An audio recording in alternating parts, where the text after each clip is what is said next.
உயர்திரு நீ எதையும் நினைத்தாலும் நேரம் தவறாது உன்னை அழைக்கும்.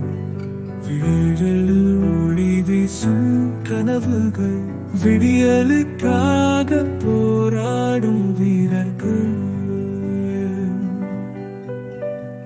விண்ணை தொட போர் செய்ய வெள்ளத்தை வென்றெடுக்க வேண்டிய நேரம். விழிகள் கண்ணீர் சிந்தினாலும் வெற்றிக்கு வழிகாட்டும் விழிகள்தான். கோரைசு எண்ணங்கள் எப்போதும் உயர்ந்திரு. விருப்பங்கள் முடிவை நோக்கி சென்று நம்பிக்கை